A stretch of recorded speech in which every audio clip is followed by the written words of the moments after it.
Police বাহিনীর সদস্যদের কোনো ধরনের দুর্নীতি, অসদাচরণ বা শৃঙ্খলা ভঙ্গের ঘটনার ক্ষেত্রে আমরা কোনো ধরনের ছাড় দেব না। এই আন্দোলনের সময় ফ্যাসিবাদী সরকারের স্বার্থ রক্ষায় তাদের নির্দেশে পুলিশের কতিপয় সদস্য বাড়াবাড়ি করেছেন এবং আইন ভঙ্গ করেছেন, এতে কোনো সন্দেহ নেই। তবে অনেক নিরপরাধ পুলিশ সদস্য নিহত হয়েছেন। প্রতিটি হত্যাকাণ্ডই নিন্দনীয়। আমি পুলিশ বাহিনীর পক্ষ থেকে প্রতিটি শহীদ পরিবারের কাছে আন্তরিক দুঃখ প্রকাশ করছি এবং ক্ষমা প্রার্থনা করছি। প্রিয় সাংবাদিকবৃন্দ, আমাদের পুলিশের অন্যতম প্রধান দায়িত্ব সংবিধানে বিধৃত মৌলিক অধিকার, অর্থাৎ বেঁচে থাকার অধিকার, সম্পত্তির অধিকার, সমাবেশের অধিকার ইত্যাদি রক্ষা করা। মাঠ পর্যায়ে আদালতের পক্ষে এই রক্ষার কাজটা পুলিশই করে থাকে।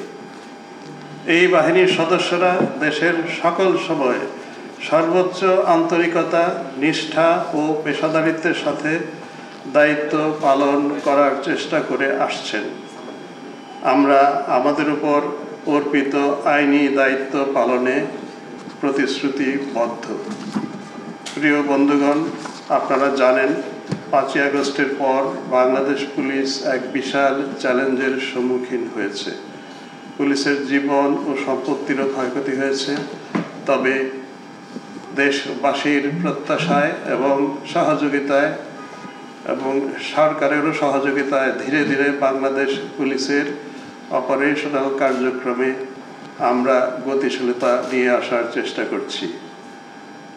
এক্ষেত্রে বৈষম্য বিরোধী ছাত্র আন্দোলনের নেতৃবৃন্দ, দেশপ্রেমিক সশস্ত্র বাহিনী, বিজিবি, আনসার, কোস্টগার্ড, রাজনৈতিক নেতৃবৃন্দ, গণমাধ্যমের কর্মী, আপনারা সাংবাদিকবৃন্দ, সুশীল সমাজ, দেশের সম্মানিত সকল নাগরিকগণ আন্তরিকভাবে আমাদের সহযোগিতায় এগিয়ে আসছেন। আমি সেজন্য তাদের সকলের প্রতি কৃতজ্ঞতা প্রকাশ করছি।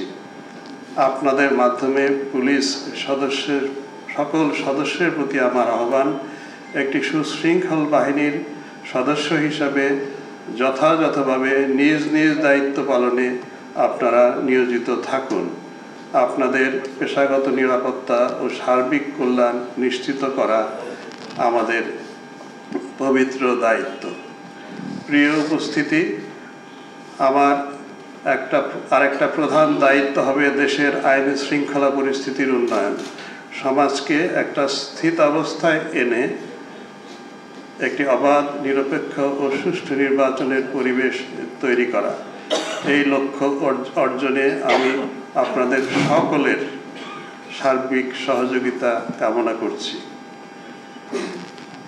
এ সকল উদ্দেশ্য সাধনের জন্য পুলিশ সদস্যদের মনোবল ফিরিয়ে এনে তাদের আত্মবিশ্বাস জাগ্রত করার লক্ষ্যে আমরা সর্বতোভাবে সচেষ্ট আছি।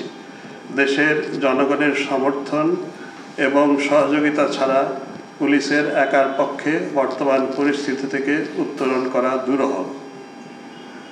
অপরাধ দমন এবং আইন শৃঙ্খলা রক্ষায় আমি সবিনয়ে দেশের জনগণের আন্তরিক সহযোগিতা প্রত্যাশা করছি। আমি বিশ্বাস করি পুলিশ সদস্যদেরকে তাদের কার্যক্রমের মাধ্যমেই জনগণের আস্থা অর্জন করতে হবে। এজন্য জনগণের সাথে বিনয়ী আচরণ করতে হবে। পুলিশের কাছে আইনি সেবা নিতে আসা জনগণ তাদেরকে সেবা প্রদানে আন্তরিকতা ও নিষ্ঠার সাথে দায়িত্ব পালন করতে হবে পুলিশকে। অপরাধ সংগঠিত হলে প্রযোজ্য ক্ষেত্রে পুলিশ বাহিনীর দায়িত্ব হচ্ছে তল্লাশি করা, মালামাল জব্দ করা, অপরাধীকে গ্রেফতার করে আদালতে সোপর্দ করা। বাংলাদেশ পুলিশের উপরে অর্পিত আইনি দায়িত্ব আমরা যথাযথ পালনে সচেষ্ট থাকব। আপনারা জানেন, বর্তমান সরকার রাষ্ট্রের বিভিন্ন ক্ষেত্রে সংস্কারের পাশাপাশি পুলিশ সংস্কারের উদ্যোগও গ্রহণ করেছে। পুলিশ সংস্কার কমিশনের প্রণীতব্য সুপারিশ বাস্তবায়নের ফলে আমাদের এই প্রতিষ্ঠান সত্যিকার অর্থে জনবান্ধব হয়ে উঠবে বলে আমার বিশ্বাস। পুলিশ বাহিনীর সদস্যদের কোনো ধরনের দুর্নীতি, অসদাচরণ বা শৃঙ্খলা ভঙ্গের ঘটনার ক্ষেত্রে আমরা কোনো ধরনের ছাড় দেব না। এ ধরনের অভিযোগ প্রমাণিত হলে দায়ী ব্যক্তির বিরুদ্ধে বিভাগীয় এবং আইনি ব্যবস্থা গ্রহণ করা হবে। ছাত্র জনতার অভ্যুত্থানের ফলে দেশে ইতিবাচক পরিবর্তনের যে সুযোগ তৈরি হয়েছে তা কাজে লাগাতে আমরা সচেষ্ট থাকব। পারস্পরিক সৌহার্দ্য, সম্প্রীতি ও ভ্রাতৃত্ববোধে উজ্জীবিত হয়ে আমরা সকলে মিলেমিশে একযোগে কাজ করে আমাদের প্রিয় মাতৃভূমিকে উন্নয়ন ও সমৃদ্ধির পথে এগিয়ে নিয়ে যাব বলে আমাদের প্রতিজ্ঞা। প্রিয় সাংবাদিক বন্ধুরা, আমরা সবসময় আপনাদের সার্বিক সহযোগিতা পেয়ে আসছি। আমরা আপনাদের গঠনমূলক সমালোচনা ও পরামর্শ প্রত্যাশা করি। বাংলাদেশ পুলিশের প্রতি আপনাদের এই সহযোগিতা আগামীতেও অবারিত থাকবে বলে আমি বিশ্বাস করি।